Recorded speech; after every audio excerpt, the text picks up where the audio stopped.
नमस्कार मित्रमैत्रिणींनो, कसे आहात सगळे? तर तुमचे माझे सॅम गौंढळे या यूट्यूब चॅनलवर अगदी मनापासून स्वागत आहे. आणि तुम्ही माझे व्हिडिओ बघतात तर खरंच तुमचे मनापासून मी आभार मानते. तर मित्रमैत्रिणींनो, आज मी तुम्हाला माझा एक अनुभव सांगते. तर अनुभव हा रोजच्या जीवनातील आहे, तर तो तुम्हाला आवडेल आणि ह्याच्यातून खूप शिकण्यासारखं आहे, म्हणून तुमच्याशी तो शेअर करते. तर प्लीज व्हिडिओ कंटिन्यू बघा. तर काल मी भाजी आणण्यासाठी भाजी मार्केटला गेले होते. तर विचार करत करतच नेहमीप्रमाणे सगळी भाजी घेतली आणि जाता जाता एक रस्त्याच्या कडेला आजी बसल्या होत्या पापड घेऊन. वेगवेगळ्या प्रकारचे पापड होते त्यांच्याकडे, ते बघूनच घ्यायची इच्छा झाली.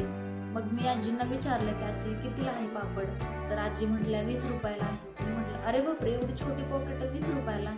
तर त्या एक छोटं स्मित हास्य करून मला म्हटल्या, तुला घ्यायचेत ना पापड, घे ना, मग कशाला एवढा विचार करते, घे, खाऊन घे आताच, उद्याचा दिवस कोण बघितलाय. मी मनात म्हटलं, ह्यांना काय गिराईक पटवायचं असतं म्हणजे कसे बोलते. पण त्या वयस्कर आजींचं बोलणं मला एवढं मनाला भावलं आणि विचार करायला भाग पडलं की ह्या वयात देखील ह्यांचे हे पॉझिटिव्ह विचार असतात. म्हणजे जीवनाकडे बघण्याचा दृष्टिकोन कसा असतो त्यांच्या चेहऱ्यावरील ते निर्मळ हास्य आणि जीवनाकडे बघण्याचा तो दृष्टिकोन खरंच खूप मनाला भावलं हे सगळं.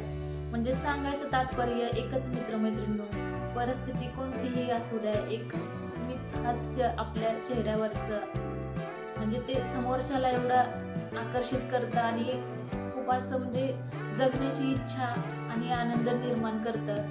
त्याच्यामुळे जीवनाकडे बघण्याचा दृष्टिकोन नेहमीच होकारार्थी ठेवा. परिस्थिती कशीही असू द्या, एक हास्य चेहऱ्यावर ठेवा आणि जीवनाकडे किंवा जीवनाचा आनंद घ्या.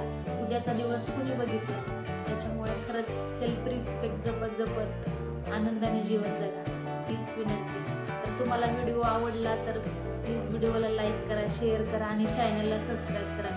प्लीज तुमच्या सपोर्टची खूप गरज आहे. तर व्हिडिओ ऐकल्याबद्दल, बघितल्याबद्दल तुमचे खूप खूप धन्यवाद.